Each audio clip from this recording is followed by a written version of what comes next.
Welcome to Dear Diaspora, a podcast celebrating the African diaspora and the change makers, innovators, and entrepreneurs working to make our world a better one to live in. I'm your host, Ndulwa Kowa. Let's get started. Don't forget to leave a review, subscribe, and rate on Apple Podcasts. It makes a huge difference, and one key way that it does that is people are more likely to check out an episode or two if they see that there are ratings and if they see that people are actually listening to the content and enjoying the content. And one way to show that you enjoy the content is by leaving a review. So for everyone that's left a review, thank you so much. I really appreciate it. And if you are listening on any other podcast listening platform, please make sure you follow the podcast so you're notified each Sunday when new episodes come out. And lastly, if you're listening on Spotify, you can actually share the podcast that you listen to on Instagram stories, just like you would a song. So if you're listening to Dear Diaspora on Spotify, you can share that in your Insta stories and I will repost. So of course, tag Dear Diaspora and I will repost, and really appreciate you spreading the word about the podcast. Happy New Year, Dear Diaspora fam. Thank you so much for tuning in to the first episode of the year. Dear Diaspora is officially back and new episodes will be out every Sunday. So make sure that you are subscribed on Apple Podcasts and that you follow the podcast on Spotify or wherever you listen to it so that you never miss an episode. Before I get into anything, be sure to follow Dear Diaspora on Instagram and join the Dear Diaspora Facebook community. So the goal of the community is for all of us to just get to know each other a bit more and dig a little deeper into some of the topics that are touched on during the episode. So I would love for all of you to join, and be sure to do that by clicking the links in the show notes. So today's episode is all about personal finances and how you can take control of them in 2020. So this is that time of year when everyone's thinking through what they want to do differently in the year, and I am certainly in that boat, especially when it comes to money. Like I've always been pretty okay, or pretty good with money, but I want to be better. I want to save more. I want to actually open a travel savings account because I currently don't have one. And I think being able to set money aside for the things that you actually value and things that you love to do, I think is super important. So I want to start an actual savings account just for travel. I want to have 3 months worth of expenses set aside. So I want to grow my emergency fund. And I also want to make an actual dent in my student loans. And so currently, I'm already paying, monthly towards the loans, but I feel like I'm not really seeing that big of a dent. And so I'm trying to think through how I can exactly go about doing that without making it so I never have any money to spend on, just fun things. And so, thinking through what I want to do with myself this year and my personal finances. So I thought it'd be really cool to have someone come on and share a bit more about their journey and how we can just be better about money. And so without further ado, let me go ahead and introduce the next guest. So Jamila Souffrant is a creator of the Journey to Launch podcast and blog. She is a savvy budgeter, money expert, and a certified finance education instructor. So she launched Journey to Launch to teach what she's learned over the years about all things personal finance. Her podcast has passed the 1 million download mark, which is super amazing, and was named one of the 27 podcasts you need to start listening to in 2018 by BuzzFeed. She is also the resident financial expert on a weekly segment on News 12. That's the most local That's the most watched local TV news station in New York City. And she's also been featured in other notable media outlets such as Money Magazine, Time, Business Insider, Refinery 29, CNBC, Essence Magazine, and CBS. Like, no big deal, right? And so be sure to subscribe to her podcast on Apple Podcasts. So the link to that is in the description. And follow her on social media. I really, really enjoyed this conversation with her. She was born in Jamaica and moved here as, I think she was 2 years old, and she just shares everything that her mom instilled in her growing up about being just super smart with money. And I can't wait for you all to listen to this conversation. So here is my chat with Jamila Souffrant. So Jamila, could you share a little bit about your journey from Jamaica to the U.S.? Sure. So I came to the U.S. when I was about 18 months old from Jamaica. My mom, she actually came earlier. So she had me as 19 years old as a single mom, and she got the opportunity to come to the States, to Brooklyn, New York. But she couldn't bring me. My papers weren't even in or filed yet. So she came to the States to provide a better life for me, so that when I did reunite with her, she had some stable place and income. And so that's what she did, and I joined her at a few months later after she left. And with that, I came, and really it was just me and her. I had my grandmother and other people around, but it was really my mom who was my primary caretaker and who shaped and molded me to who I am today. She didn't have much, so a lot of my growing up was based on experiences. So she did what she had to do, and she always made sure that she put me first, sometimes at the detriment to herself. But that allowed me to really value money and experiences, which is evident kind of in the way I live my life now. And then the other great thing that she did, her and my grandmother, I would say, was they taught me how to save. So one of my earliest memories was her taking me to open up my first savings account at 6 years old. So I've been a saver ever since. The only thing is she didn't know anything about investing or growing money, but that's something I learned later on in life. Wow. Thank you so much for sharing that. And what would you say growing up in Brooklyn was like for you, being, from Jamaica? Was it easy for you to adjust, or was it kind of hard in the beginning? It was pretty easy because I came here young. I was under 2 years old when I came, so I didn't have to deal with the whole accent thing. It was funny because one of the things that happens when you have family back home. So I had all my siblings were from my father. So my mom just had me at the time, but my father had a lot of other children, and I had cousins, and my grandparents were there. So because in the summertime my mom had to work, she would send me to Jamaica every summer because she couldn't afford summer camp. So I'd go back to Jamaica often in the summers to reunite with my family, which was amazing. I have such fond memories of that. So really the transition wasn't that bad because I kind of was raised American for the most part, but then I would go back on summer holidays to be with my family, and they would always look at me like, you're American, you're not Jamaican kind of thing. I can totally relate to that.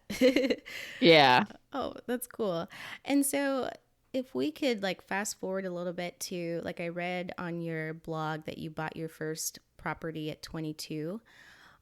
Could you share a bit more about some of the money habits that kind of helped you get that first property, and how, if there's anything that you learned from your mom, for instance, that was okay, I need to put away maybe this amount of money each time, and then, hopefully someday I'll be able to,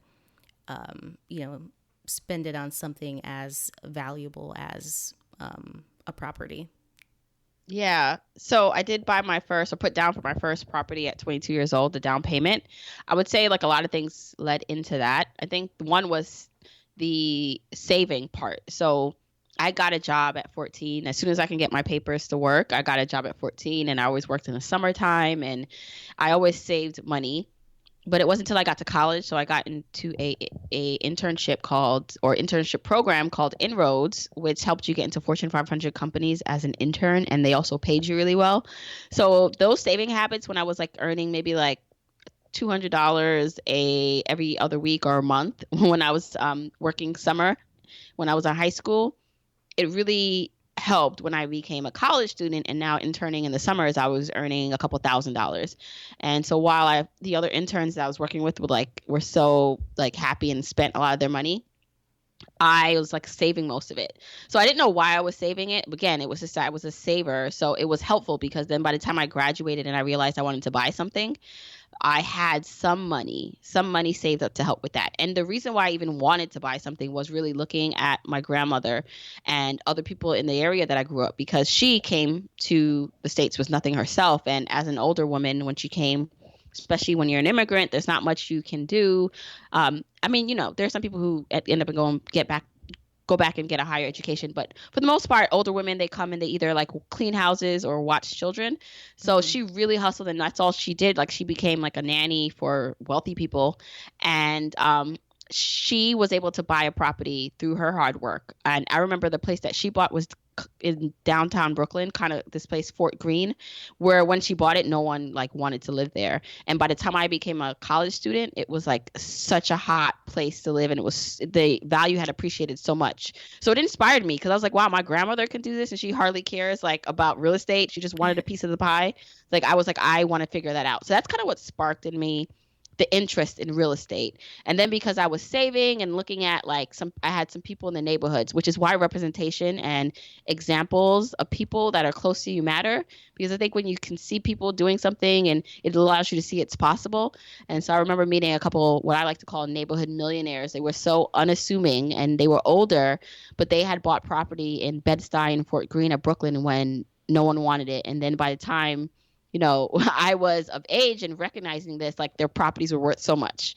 So I was like, okay, I need to do this. And eventually I did start looking for something while I was in college, and I couldn't afford anything what I really wanted was a brownstone, and I couldn't afford it. So I saw this advertisement for new construction condos in this like area called Dumbo, which I had no idea where that was or what that meant, even though it was like 5 minutes from where I lived.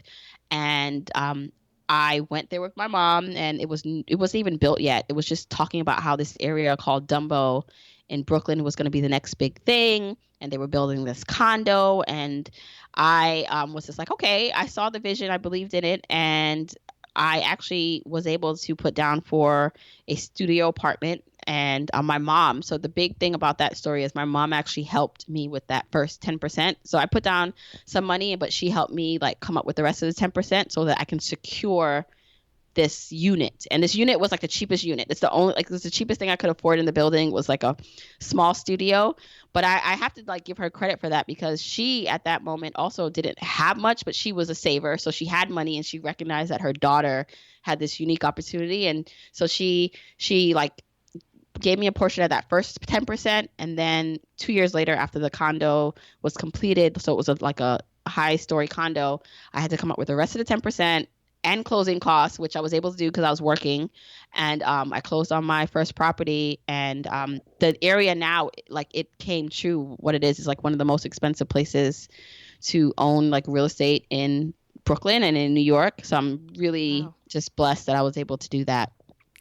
That's amazing. And thank you for sharing that. I think a lot of people, when they think of like investing in a property, they think like a house and not necessarily like a studio, for instance. So, yeah, thank you for sharing that. I think that's going to open up people's minds for sure. And so what sort of tips do you have for a young person?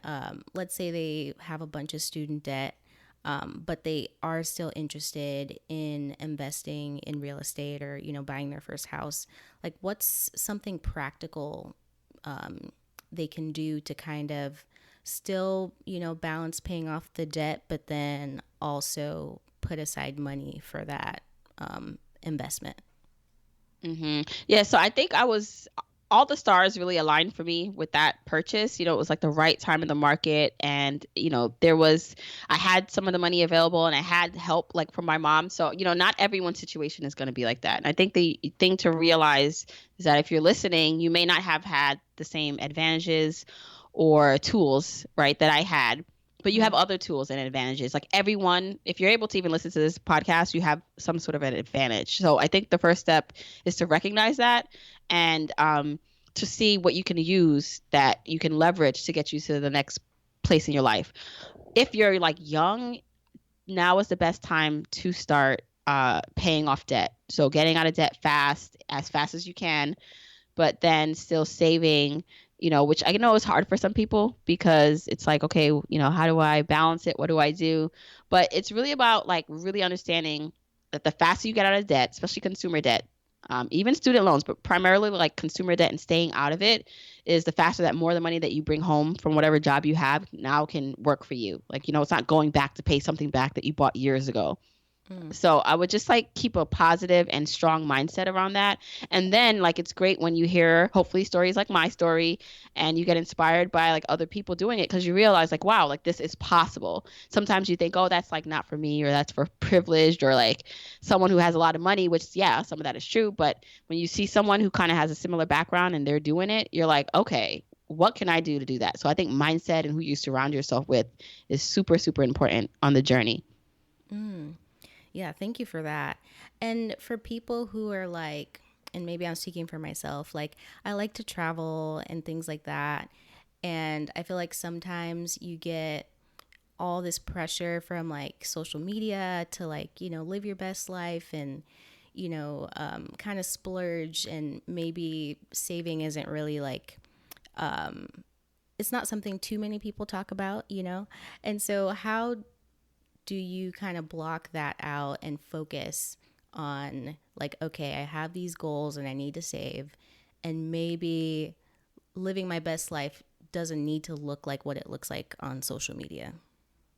Yeah, social media is, when I was in my 20s, like social media did not exist like the way it is like now. We had Facebook, but it wasn't as much stunning going on as it is now. I feel like, I don't know. So that's why it's so important to increase and diversify who you're influenced by or who you're around. Because if everyone around you has the same, like a similar mindset of just like blowing money and like kind of spending and not saving, then if you don't have a really strong mindset, you're going to kind of fall into that. So I think it's really important to seek out people who you want to be like and communities that inspire you. So mainly there are like, it might not be immediate, like you might not know a friend in real life that's like about saving and buying a house, but there are 20-year-olds thinking like that and doing it. So like my advice is to find them find them online, get inspired by them, join groups that you can be inspired by them, because they're out there. So I think part of it is the misconception that like there's not people like that. It's like, no, it's just maybe your circles like that. You don't have to drop, all of them and not be friends, but you just want to diversify. So, when you want to have fun, who you can call to do that and take a trip, but then, when you want to like talk about how to invest in something, who to call to do that too. Totally. And could you share a little bit about Journey to Launch and what you do and how people can kind of learn more, and just because even like your blog is like has been super helpful and I've read some really insightful things. So how can people just learn more about what you do? Yeah, so Journey to Launch, I started because I wanted to chronicle my journey to financial independence and freedom. And then it quickly turned into, okay, I'm sharing this. People are interested. How can I help other people do the same? So the podcast, Journey to Launch podcast, is a weekly podcast, comes out every Wednesday. So you can find it wherever you listen to this podcast. And it's just like I talk about my journey, but then I also interview people who have accomplished amazing things in their finances, paid off debt, travel. So, it's really a multitude of kind of stories. And then people who are still on the journey, or expert interviews. So that's all on the podcast. And really my goal is to show people what's possible through my journey, so my personal journey, and then through the voices that I showcase. So Journey to Launch is meant to really like show you that it's also about the journey. So I know we have like these big goals and we want to pay off debt. We want to like retire early or quit our jobs. And those are amazing goals to have. But I like to also focus on what the journey is like to those goals, because once you get to that goal, it's like great, but then you're probably going to have another goal right away that you're going to set. So it's like, who are you becoming on this journey? And besides, like some of this stuff is not going to be overnight, right? Like it's going to take you a while to amass and save and invest $2 million maybe, right? So it's like, how can you enjoy the journey so it doesn't feel like deprivation and you actually feel good? So like this whole thing of, oh, like I'm not able to enjoy myself. Like, it's not that. Like, it's like you actually are enjoying seeing your investment accounts increase. You're enjoying the people you're meeting. You're enjoying how, you're able to live life in a way you never thought was possible. So that's like my mission, is to like let people see that the journey to financial freedom and independence can be fulfilling and is actually the most important part. So let's talk more about that. Yes, I love that so much. Yeah, thank you for what you do. Yeah, your podcast is super awesome, and I've already I saw like you have like that certified financial education instructor. So I looked into that, and it seems like a really even just for my personal like growth and my personal development and learning more about how to manage my personal finances. I didn't know that was even a thing. So thank you for sharing that on your blog, and hopefully people can check it out and just learn more about you and connect with you as well. Definitely. I'm on social media as Journey to Launch, at Journey to Launch. So I'm always interested to hear, like, if you listen to me on the podcast, like how you found me. And then I love, connecting with you. So here's the thing, like if you do decide that you want to like live your best life and like have an abundant life, then you're a journeyer. That's what I call my tribe. So I welcome all new journeyers who want to join me on the journey to come on through. Awesome. And I'll be sure to link to all of that, in the show notes. So thank you so much again, Jamila, for being on the show. This was such a great conversation. Thanks so much for having me. So who else is inspired to get better with money in 2020 after that conversation? I certainly am. So don't forget to subscribe to Journey to Launch on Apple Podcasts or wherever you listen to podcasts, and follow Journey to Launch on social media. And if you enjoyed the episode, send it to one person that you think would take something away from it. Thanks for listening to Dear Diaspora. If you like what you hear, subscribe, rate, and review us on iTunes. You can find us on Instagram at Dear Diaspora, or visit our website at deardiasporashow.com. Thank you, and talk to you next week.